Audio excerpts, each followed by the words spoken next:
ఈ విషయానికి వస్తే ఫినాన్షియల్ థింగ్స్కి మీరు ఇల్లు అమ్మేసి దీంట్లో ఉంటున్నారు ఇప్పుడు. ఎప్పుడైనా ఆ ప్లేస్కి వెళ్తున్నప్పుడు ఆ కార్ మా ఇంటి ముందు నుంచి వెళ్తున్నప్పుడు మీ ఫీలింగ్ ఎలా ఉంటుంది? ఏముండదండి ఫీలింగ్, ఏముండదు ఇల్లే కదండి. ఆ ఫీలింగ్ ఏదో అమ్మటం గొప్ప విషయం కాదు. నేను అనేది ఇది మెటీరియలిస్టిక్ అండి. ఇప్పుడు మెటీరియలిస్టిక్ థింగ్స్, అందుకనే ఇప్పుడు నా థింకింగ్ వేరండి. ఇప్పుడు డబ్బు అనేది ఒక రేంజ్ వరకే డబ్బుకి రెస్పెక్ట్ ఇవ్వాలి.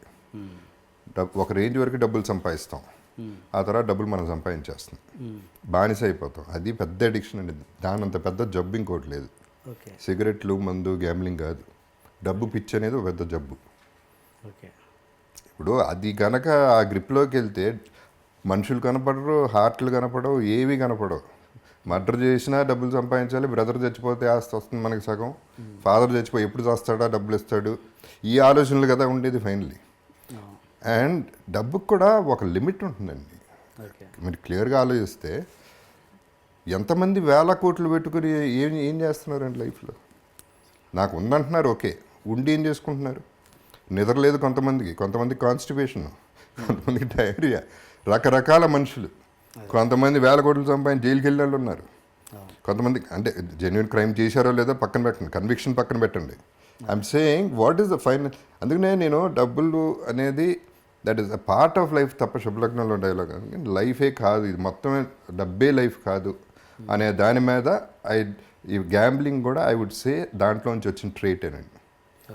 అంటే ఇది నేర్చుకోగలగాలి, ఇవ్వటమో లేకపోతే పోవటం అనేది నేర్చుకోగలిగితే బాగుంటుంది లైఫ్లో. ఇప్పుడు for example I was doing fine అండి ఒకప్పుడు నా car Land Cruiser Prado. That was the best car, ఇండస్ట్రీలోనే బెస్ట్ కార్ నేను కొంది. 3-4 ఏళ్ళు ఉంది. పొద్దున్నే స్నానం చేసి బయటకు వచ్చి చూశాను, కారు కనపడుతుంది. దీని మీద నాకేంటి అటాచ్మెంట్ అసహ్యంగా అనుకున్నాను. కారు మీద అటాచ్మెంట్ ఏంటి? అమ్మేయన్న అంతే, ఇమ్మీడియట్గా అమ్మేయన్న. అప్పటికి మీ బ్యాడ్ పొజిషన్ ఏం లేదు, శుభ్రంగా ఉన్నా. ఓకే, నేను కొంత 25 lakhsకి.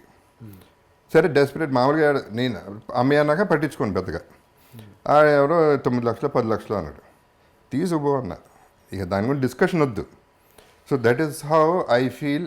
లెట్టింగ్ గో, వదలగలిగితే చేయి నొప్పి పట్టదు, పట్టుకుంటేనే చేయి నొప్పి పడుతుంది. ఇది నాది అంటే మనం we're torturing our mind and body and everything. And మిగతా అన్నీ మర్చిపోతున్నాం.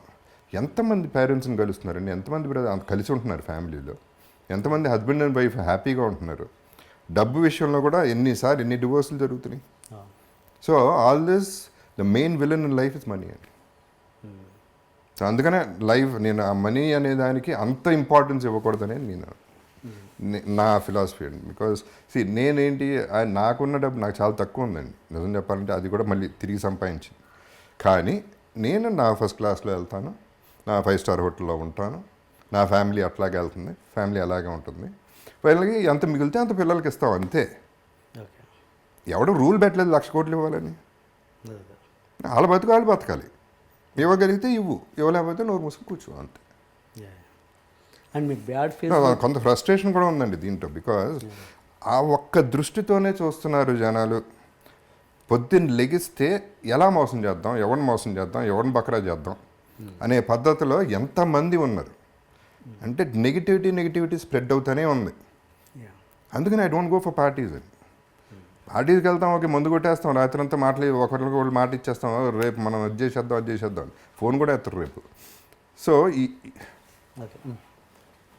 సో అల్టిమేట్లీ దానికి ఎంత వాల్యూ ఉందో చూడండి, అండ్ మనకెంత వాల్యూ ఉందో చూడండి.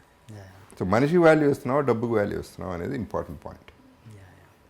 మీరు అన్నారు ఇప్పుడు నా 5 స్టార్లో ఉండాలి, నా ఫ్యామిలీని అలాగే. నేను 5 స్టార్లోనే ఉంటాను, 150 రూపీస్ రూమ్లో కూడా ఉంటానండి. అది కూడా ఉంటా. I'm telling I can afford.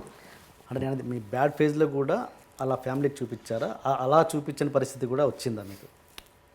వచ్చిందండి సిచ్యువేషన్. అంటే ఒకటి ఏంటంటే ఆ ఫ్యామిలీకి చాలా వరకు లాస్ట్ 1 year వరకు ఏం తెలియదు, అది నేనేం చెప్పలేదు ఎవరికి. So I had to maintain. వాళ్ళు అడిగింది ఇవ్వటం వరకు చేసాం, అంతవరకు చేసాం.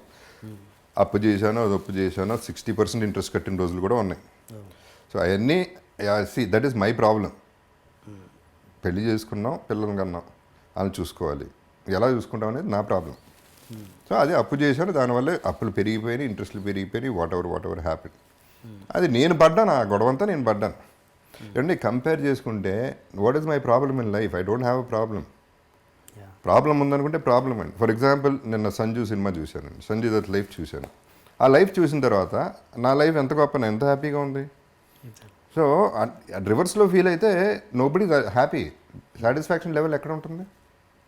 నేను అందరికీ చెప్పేది ఒకటేనండి, ఇప్పుడు నేనున్నాను, జగపతి బాబు ఇక్కడ ఉన్నాడు, అక్కడ లేడు, ఇక్కడ ఉన్నాడు. దీని కింద ఎంతమంది ఉన్నారు? వీళ్ళందరికంటే పైన ఉన్నా కదా. అక్కడికి చూస్తా, అక్కడికి వెళ్తే బాగుంటుందని ఆలోచిస్తా, కానీ ఇక్కడ హ్యాపీగా ఉన్నా. అలా ఆలోచించగలిగితే will have much more love in the society. That is what I'm trying to say. నేను ఇంతకుముందు ఇప్పుడు ఇల్లు అమ్మేయటం అనేది అసలు నేను లేను కూడా లేను యాక్చువల్లీ. ఇల్లు అమ్మేసినాక నేను వైజాగ్లో లెజెండ్ షూటింగ్ చేస్తాను, వైఫే ఖాళీ చేశారు. సో అసలు ఇల్లు అమ్మేస్తున్నారు, బయటికి వెళ్ళిపోతున్నాం అనే ఫీలింగ్ నాకు లేనే లేదు. టు ప్రూవ్ దట్ రీసెంట్గా ఒక పర్టికులర్ విజువల్ నేను షూట్ చేసుకున్నాను వేరే దానికి. ఆ ఇంటి ముందే నేనే కావాలని తీసుకెళ్ళి కెమెరా పెట్టి గేట్ బయట నుంచుని, ఒకప్పుడు నా ఇల్లు ఇది, ఇప్పుడు ఇల్లు అదే, అడ్రస్ అదే, పేరు మారింది, అంతే జరిగింది, అంతకంటే ఏమీ జరగలేదు. ఈ ఇల్లు పోవడం వల్ల నాకేం పెద్ద నష్టం కలగలేదు, ఇంతకంటే పెద్ద ఇల్లే కట్టుకోగలను. So it is not an issue అనేది ఇంతకుముందే చెప్పాను. వాటి మీద ప్రేమ పెంచేసుకుంటే మనం ఎందుకండి ఇంకా కావాలి. ఇల్లు ఉంటే బాగుంటుంది. బ్రహ్మాండమైన ఇల్లు కట్టడం చాలా ఖర్చు పెట్టి చాలా మంచి ఆర్కిటెక్ట్, బ్రహ్మాండమైన ఇల్లు, అందరూ వచ్చేవారు, అందరికీ విపరీతంగా వచ్చేది, అందరికీ 300 రోజులు భోజనం పెట్టేవాడిని. So there wonderful times we had, all that is okay fine. But situation అది అయితే ఏమవుతుంది ఏమంటే, ఇప్పుడు హాస్పిటల్కి వెళ్తే పేషెంట్ని చూడటానికి ఒక రూమ్కి వెళ్తే పేషెంట్ చచ్చిపోయాడు, వేరే పేషెంట్ వచ్చేసాడు, పేరు మారిపోయింది, అక్కడ మనిషే పోయాడు అక్కడ. అంత సింపుల్గా జరుగుతుంది.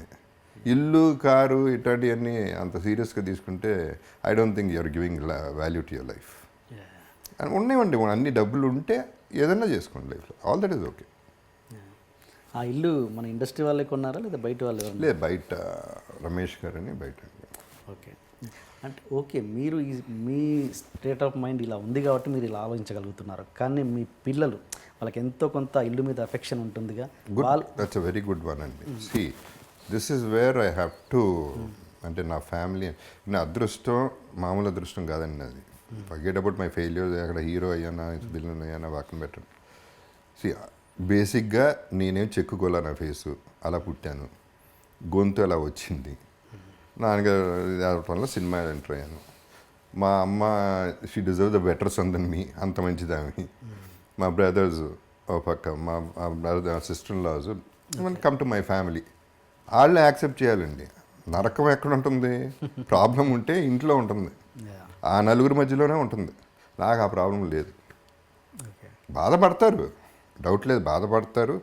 ఎక్స్ప్రెస్ కూడా చేయలేదు ఎక్కువ, గొడవ అవ్వలేదు, ఆర్గ్యుమెంట్ అవ్వలేదు, ఏ రోజు ఏమీ జరగలేదు.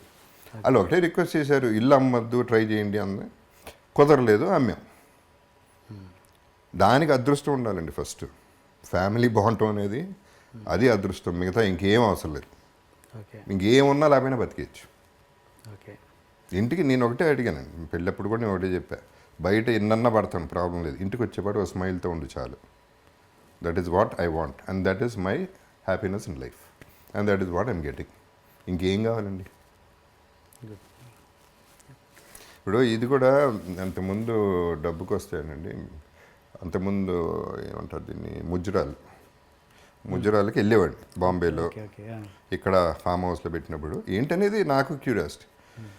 2-3 సార్లు చూసి నాకు చాలా చిరాకు వచ్చింది. ఆ నోట్లు అట్ట ఇసిరేయటాలు, ఇక్కడ పెట్టటాలు, ఆడాళ్ళకి అక్కడ పెట్టటాలు. అసలు ఏంటిది? ఏం వాల్యూ ఇస్తున్నాం మనం ఆడాళ్ళకి? స్త్రీకి ఇదే మనం ఇచ్చే వాల్యూ. 100 రూపాయలు 10 రూపాయల కోసం వాళ్ళు పడి దానికోసం కష్టపడటం. వాళ్ళ కానీ పాపం వాళ్ళ బ్యాడ్ లక్ అట్లా అయింది. ఈ ఎదవలకి ఏమొచ్చింది? ఇదే పద్ధతి. అంటే ఐటమ్ ఒక టాయ్ కంటే వర్స్గా ఒక స్త్రీని చూడటం అనేది చాలా బాధ వేస్తుంది నాకు. సో నేను ఎప్పుడు ఏమనుకునేవాడిని, నా ఫీలింగ్ ఇది చేయలేదు, కానీ ఒకే ఒకసారి వెళ్ళాను ముజరాకి, 1,00,000 రూపాయలు చేతిలో పెట్టి వెళ్ళిపోయాను అంతే. ముజరా చూడలే, ఏం చూడలే. అది నాకు నచ్చింది. At least she'll be happy for 1 month or whatever. ₹1,00,00,000 ఇవ్వాలని నాకు అంత ఆశ ఉందండి అటువంటి వాళ్ళకి. ఇలా కాదు చూడాల్సింది, ఇది కాదు లైఫ్. ఓకే. సో డబ్బు గురించి చెప్తున్నాను, I'm coming back to that point. That is my expression ఏంటి ₹1,00,000 చేతిలో పెట్టగానే? నేను చూడను కూడా చూడలేదు, ఓకే. నేను చూడను కూడా చూడలేదు యాక్చువల్లీ. నాకు అంటే ఏదో చూడాలి, తన ఎక్స్ప్రెషన్ చూడాలి, తన థ్యాంక్స్, అది ఏం లేదు నాకు. ఆ కోరిక పుట్టింది, ఇచ్చేసాను, వెళ్ళిపోయాను అంతే. అది హైదరాబాద్లో జరిగింది, ఫామ్ హౌస్లో, ఎవరో ఫామ్ హౌస్లో.